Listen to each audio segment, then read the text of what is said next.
Hey, it's Caleb from Brownells here, and in today's video we're going to be going over the Geissele Mk18 Handguard. This is by far my favorite handguard for a precision AR15 type build, and feel free to skip around in this video because I'm going to be talking about the handguard itself, but then I'm going to go into a full install. So if you're watching this on YouTube, I got all the chapters listed below, so skip forward if you need to. But this handguard, and I'll say this too, this handguard is kind of hard to get. Geissele doesn't make a ton of these, but if you see the opportunity to snag one, I highly recommend grabbing it. And of course, Brownells does have it from time to time. It's definitely listed online. And let me just kind of jump into it and tell you why I like it so much. We first used it whenever we built this gun here, and this is my precision AR15 build. And we have I think a 3-part video series on building this gun, so make sure you check that out if you're interested. But the handguard itself, let me grab it here. It's easier to, I don't know why I'm trying to show you on the gun when I have one sitting right here. But they're available in different colors. You can get this DDC, or you can get it in black, anodized. And it is just a really solid, rigid handguard. It's only available in a 16-inch length, so you'll want to use an 18-inch or longer barrel with this thing. And it has a full-length ARCA rail on the bottom, and it is absolutely beefy. You can see it there in the front. Just a really good, solid setup. And it uses, of course, the standard like Geissele style barrel nut and anti-rotation tabs, which we'll get into adjusting that stuff whenever we go through the full install. It is only also available in M-LOK, so you have M-LOK on the sides and on the top angle here. These bottom slots, those are just ventilation. They're not, I mean, they're cut to M-LOK dimensions, but you can't really put anything there. They're just kind of there to help vent some of that heat and take away some of the weight. But with that being said, you also have full-length rail on top. Of course, that's pretty much everything nowadays. And you have steel reinforced QD points. You have one right here and one on the other side. And that's pretty much all there is to it. So really just good solid handguard. But with that, let me just go ahead and get this thing out of the way. And actually, I kind of want to talk about why I prefer something like this versus something that I M-LOK a ARCA rail onto the bottom of. Big thing is, if you're putting M-LOK ARCA rail on the bottom of a handguard that doesn't have one already, you're not going to be able to get this much length and rigidity out of it, because this is just a much more solid setup, and you get the you get the full range with this. And the reason that's important is because if you're shooting off of different types of barriers and things like that, it's really important to be able to move your bipod on the fly. So if I want to brace against a barrier, I can throw it up here. I can put a shooting bag right here and actually like shoot off of something where I have my bipod kind of pinching it there so that I can absorb as much recoil as possible so I can get fast follow-up shots. Or for most typical use cases, out here with my bipod. And if I want to, I can just take this gun and throw it right onto a tripod without having to change anything out at all, because I get the full length rail. So let's go ahead and jump into the installation. I'll build another upper here using this handguard. Actually, I'm going to leave that down, and I'm just going to set this out the way. Alright, I'm back. Now, let's jump right into it. First off, let's talk about the tools we're going to be using. So, of course, you're going to need a upper receiver fixture. So you can use your favorite upper receiver vice block. It doesn't have to be this one. But the one I'm using is the device from the device manufacturing. And we're pairing that with a Brownells Gunsmith vise. The best vise, hands down, for working on firearms ever made. Alright, and going on from there, we're using a Brownells torque wrench. And a Vortex torque wrench. So the Brownells one, we're going to be doing foot-pounds. This one, we're going to be doing inch-pounds. So our barrel nut, we're going to use the big wrench. And then the lock screws, we'll use this one right here. And, oh, the Geissele barrel nut tool. So we're going to be using this notch right here. This is the one that fits that barrel nut. But they also include other areas for other type of things. Now, with that, this notch will also fit a HK416 or BRN4 barrel nut as well, so that's good information to have. And then we have a couple of roll pin punches for our gas tube roll pin. So we'll use these guys right here, and yeah, those will be pretty straightforward. And let's go over the parts we're going to use. So I have this tan anodized upper receiver. So we're going to use this here. That'll be good. We have a Mark 12 gas block. And a rifle length Brownells gas tube. Then we have, I believe this is a Dead Air. Yep, this is a Dead Air brand Xeno brake. So Dead Air also makes Xeno, that's their thing. And that's their brake. And then we're going to throw a Dead Air Sierra 5 on there. And just for good measure, we're going to throw a ModTac suppressor cover on there. These are pretty cool. We'll get into that later as the finishing touch. The barrel, we're using a Faxon 18-inch 223 Wild 1-8 flame fluted barrel. Just a really nicely made barrel. I like that they use a coated barrel extension just to kind of make things easier to clean. That's cool. That's a cool feature. And this barrel looks a little dirty because I've used it before. I took it off a previous build. Alright, and we're also going to be using some Brownells Action Lube Plus. I'll show you why when we get there.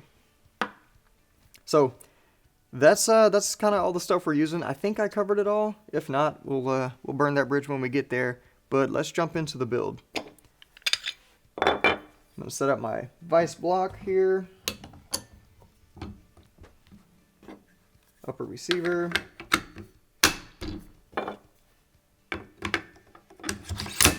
Lock it in. Okay. Now we need to set the barrel. I'm going to be moving through this pretty quick. So if you're doing this for the first time and you need to pause it, feel free to do so. People sometimes tell me I'm moving a little bit too fast through these, and I'm like, man, the controls are on your side. You can pause it whenever you want. Alright, so I take some Brownells Action Lube Plus. I throw it on my barrel extension, making sure to also kind of get some on the front of the barrel extension because that's where our barrel nut is actually going to be torquing against this front shoulder right here. Alright, and then I just insert this into the upper receiver. And that's a nice tight fit. That's what I like to see. And just turn it a bit as I go in. Spread some of that lube out. And it's a tight fit, but I should be able to get it all by hand. I feel good about it.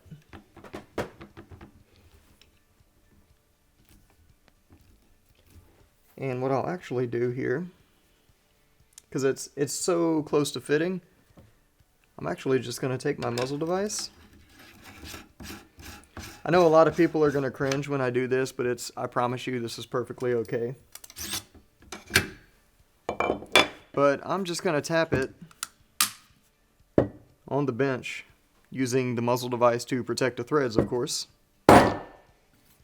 Making sure that indexing pin is lined up before I start doing this.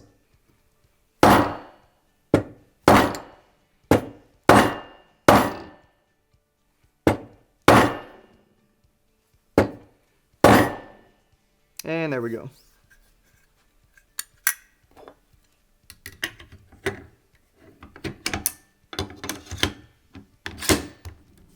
Alright, so I just kind of finished tapping it in there. It was already most of the way in. If it wasn't, it would have been, you know, time to do something else, like I could have used a heat gun, heat up the upper receiver, and then pressed it in, but it was so close, I didn't want to bother doing any of that. And doing it this way, it doesn't put any extra stress anywhere, so it's I promise you it's perfectly fine. Okay, now I keep reinforcing that because someone in the comments is going to be losing their mind over the fact that I just did that, and all I got to say is that's hilarious, so let's keep moving. All right, it's time for the barrel nut. Let's get the barrel nut ready to be put on. What we're going to do is we are going to loosen our screws here. And I don't know how tight they are, so I don't want to loosen them with the torque wrench. So I'll just grab a set of Allen keys here. And they were super loose. I could have used that torque wrench. It wouldn't have hurt anything. So just pull these screws out and set them aside. And don't lose the washers that's behind them.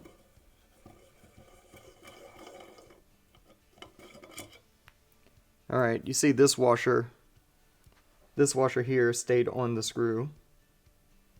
But that's the ones I'm talking about. The first screw I took out didn't. So I'm just going to put it back on there so I don't lose it. Just like so. We'll set those aside. Let me get this suppressor out of here. Alright. And then you have this bar, this threaded bar that those screws thread into on the other side. This is staked in, so it shouldn't fall out, so just leave that where it is. That's perfectly fine. And your barrel nut, I'm going to try and reach in there and pull it out, and it's pretty snug, so if you can't pull it out, what you can do is slide the entire thing over the receiver, thread it on, just like one thread will be fine, and then you can pull it off of there. And the barrel nut is, it should come pretty oily. Like right now it's pretty dang oily. That's good. You want to leave that oil on there. Don't wipe it off. If yours does not have any oil at all on it, it's okay to put a thin film on there. That's what Geissele actually recommends. So following the manufacturer instructions, we'll leave that oil on there. And then now we can put it on. I'm going to go on about yay far and leave it right there. I say things like yay far now. And then we'll take a little bit of Action Lube Plus and put just a little bit of that on the threads.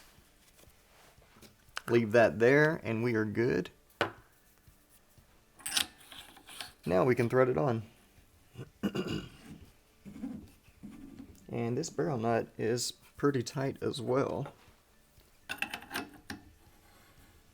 I think it has more to do with this receiver being a little tight than the barrel nut, but that's okay.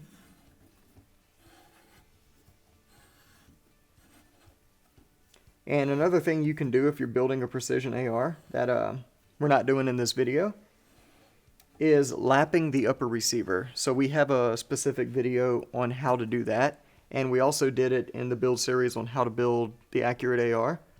But if you don't need to watch the whole thing, then just go check out the video on lapping upper receivers, because that one has some good info in it. If that's something you want to do, which it probably is. Alright, so torque. What we're going to be doing is torquing this barrel nut to 40 foot-pounds as per Geissele. So Geissele also goes on to say, and I'm really glad they did, that for 40 plus years, people have been torquing AR15 barrel nuts so that it can align with the gas tube, and not really using an actual torque setting. And all of those guns have been just fine, and some really accurate guns have been built that way. So they say 40 foot-pounds, and then they also say it doesn't really matter as long as you're somewhere close to that, right? So it's better to be a little bit over than under, because like 35 to 80 foot-pounds, I think, is the technical mil-spec torque range. But that's a pretty wide torque range. So if you're anywhere close to that, you can go I'd say 40 to 50 foot-pounds is plenty for installing this. And then also, if you're using different manufacturer stuff, something that's not this, and they give you a specific torque spec, I always just recommend use the manufacturer's recommendation. They put a lot of time and effort into testing their product, hopefully, right? So use what they recommend.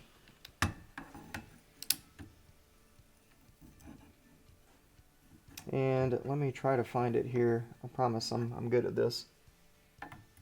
There it is. There it ain't. Okay, there it is. Alright, now you want your torque wrench to be 90 degrees to your driver, or whatever your attachment is. Alright, there we go. So that your torque is true. Because if you open up that angle high or low, it'll actually change your torque spec a little bit. For this, obviously it doesn't matter because it's not even, at this torque range, it's probably not even going to change it a full foot-pound, so it's not that big of a deal. But this is technically the correct way to do it, and I do it this way just because it's good practice.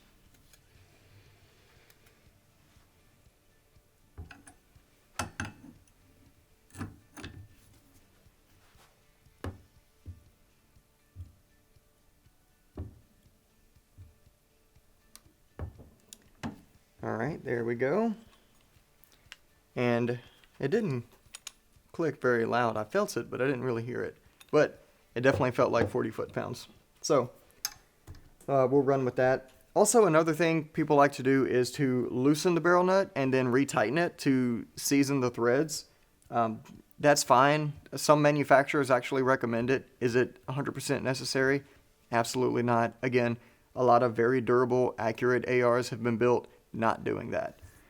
So we're not going to do it here, but if you want to do it, I'm not going to stop you, and it's a good practice. You can do that as well. All right, now before we put the actual handguard on, we will need to put on our gas system. So I have a gas block here, I have a gas tube. I'm just going to install these two things together. I'm sure y'all have seen me do this before. I've watched myself do it hundreds of times. Probably more than that, actually. Alright. So, what I'm going to use here. And in this Brownells vise, I have the micarta vise pad jaws. So, I just kind of like to take these. I set my gas block in like this, and then just grab it in the vise. I'm going to use my roll pin starter punch, my gas tube roll pin. I'm going to put the two together and then install them. Oh, also, I didn't say earlier in the tool section, but another tool you will need is a hammer. I see people do this with pliers and other stuff. That's weird. Just use a hammer. They like put the pliers over it and pinch. I mean, if you want to do that, power to you, but I mean, you should be good at, you should just get good at using a hammer, is my opinion on that. But in all seriousness, really just do what works for you. If you want to do that, that's fine. Okay. Now, we'll throw this back in the vise.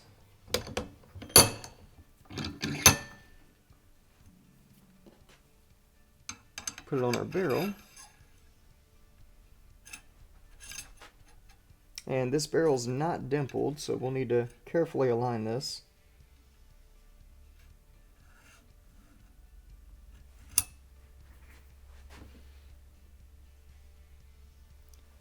All right.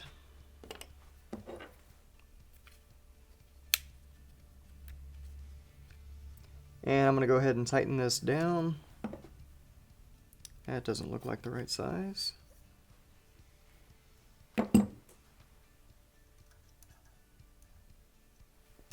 You know what? I had it right the first time.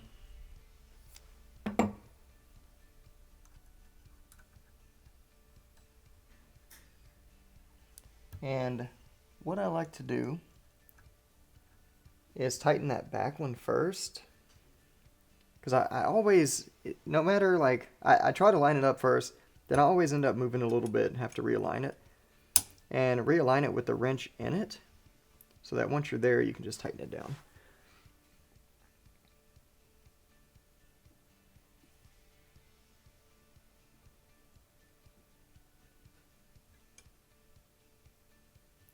And I'm probably going to take this gas block off to dimple that barrel. So I'm not super particular right now, but once I go to dimple it, I'll probably use a bore scope to look and make sure the alignment is actually perfect. Alright, and bore scopes are great. They're actually more affordable now than they've ever been for a good bore scope, so I think everybody should probably own, if you're a firearm enthusiast, you should probably own a bore scope. But I say that with, I'm going to get off on a bore scope tangent here, because bore scopes, like, if you don't know what you're looking at through a bore scope, you're going to think your gun is absolutely, like, your barrel is absolutely wrecked. There have been so many people want new barrels or buy new barrels that are perfectly fine just because they don't like the way it looked in a bore scope, even though the gun shoots great and it's absolutely wild. But I think it's more of an OCD thing than anything else. Okay, now we're just gonna install these two things together. I'm actually gonna come back here.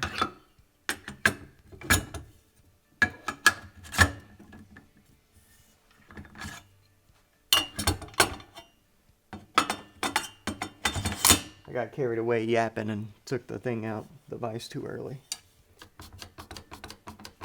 Nice and snug there. That's perfect. Okay, so now, if I were to tighten this thing down without messing with these screws on the side, because these are, like I said, these are anti-rotation tools to help your handguard stay perfectly aligned. For most of us, we will never need those screws, because this thing mounts up super solid. It's for whenever you get into those heavy use environments, aka like battlefields and stuff, where your gun's going to get banged around quite a bit, that they put, Geissele puts these in here for redundancy. But I'm going to go ahead and set them up because I like using them, just in case. So what you want to do is make sure your upper is aligned to your handguard.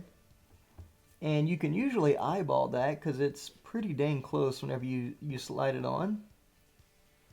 And if you want to, you can actually take a QD mount of sorts. I don't think I have one right around me.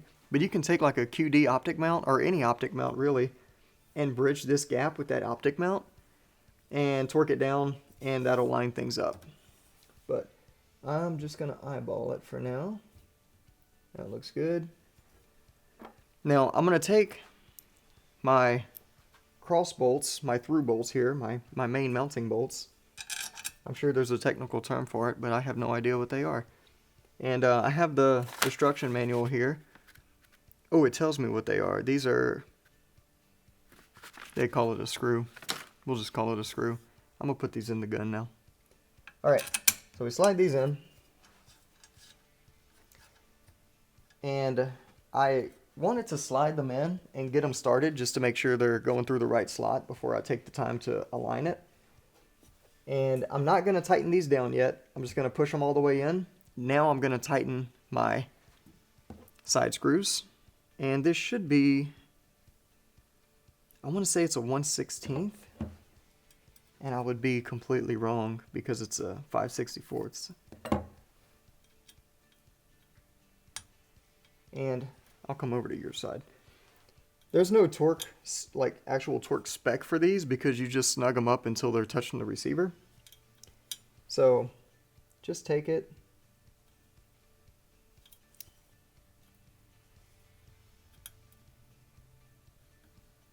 This one's pretty tight here. I'll try and back it out. There we go. It was just super snug in there, but it's moving now. So we will tighten these And the tip of these screws have nylon on the head, so when they push against your receiver, it's not like they're going to dig into your receiver. But tighten one side down until it just barely touches your upper receiver. You just want it to kind of just barely kiss that upper receiver. And then go to the opposite side and then do the same thing.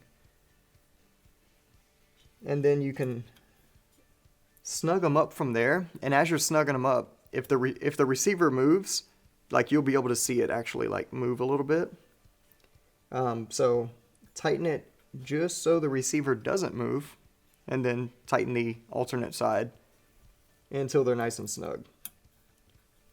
And it's actually easier than, I probably over-explained it just now. It's actually easier than what I just explained.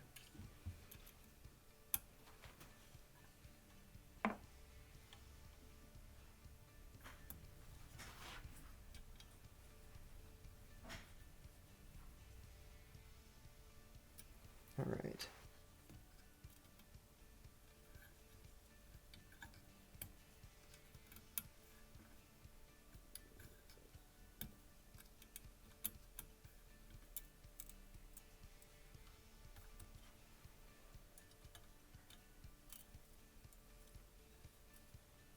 Let me back off just a little bit. That's a little bit too far.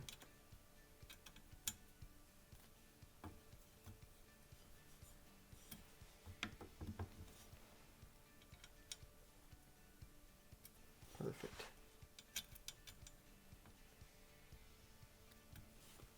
Okay. Now, what you want to do is torque these cross bolts here. And it says on there max torque 8 foot-pounds, but we're going to go ahead and torque that to 5 foot-pounds. So if we're using something that measures in inch-pounds, we'll need to do some quick math. So we're just going to multiply, and then we know that that is 60 inch-pounds. All right. Take the appropriate sized driver, which is, they don't say, it just says number 4. So let me look in here, because I'm sure they will tell me exactly what size this is, because I want you to know the right size. And that is, there's a lot. They went all out with these instructions. They left no stone unturned as far as giving you knowledge in this thing.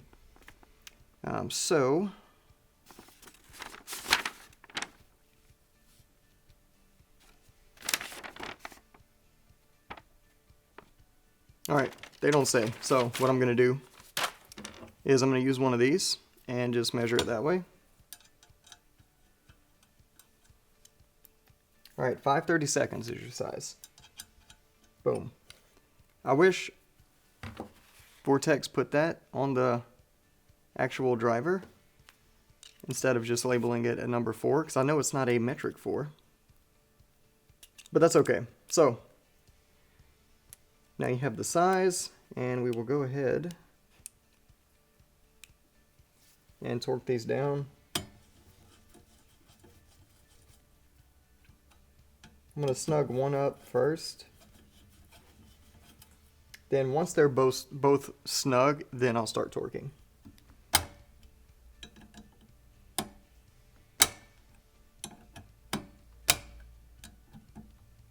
Perfect. All right.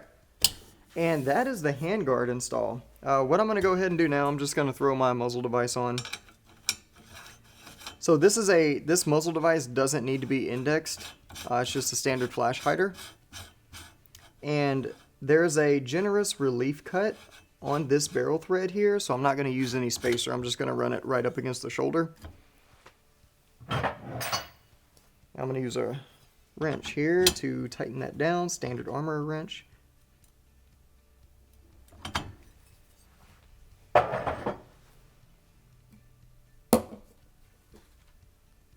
Then we'll throw our mod tack on here.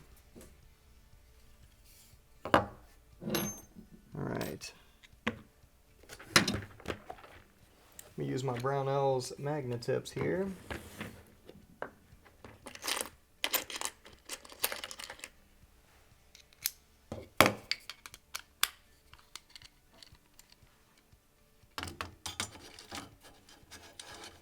And this device does not come with the front sight, but they will fit Unity sights. So they're cut specifically for that Unity type setup, and they fit right on.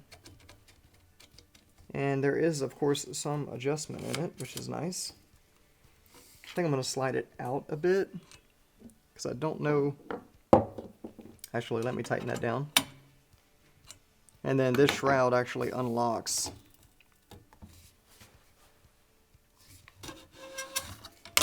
And you can pull it off, throw your suppressor on.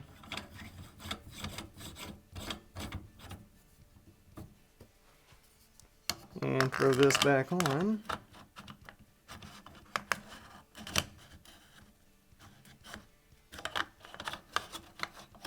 I think I went too far with it here.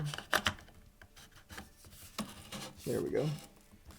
And it locks right back on. So they make these in different lengths. This one is probably a little bit short for the suppressor, but that's okay. It'll protect most of it. And if this bumps against my leg, chances are this is going to hit me, not this little piece here. If this little piece is what's burning my leg, I deserve to be burned because that's way too close to the muzzle. Alright, so that's it. That's all there is to it. If you have any questions, comments, concerns, experience with this product, let us know down below. Please hit that like and subscribe button for more content just like this and our range reports. We do a lot at the range as well. And if you need help with anything for any reason ever, feel free to give us a call on the tech line. We'll be happy to help you out. Thanks for joining us, and we'll see you next time.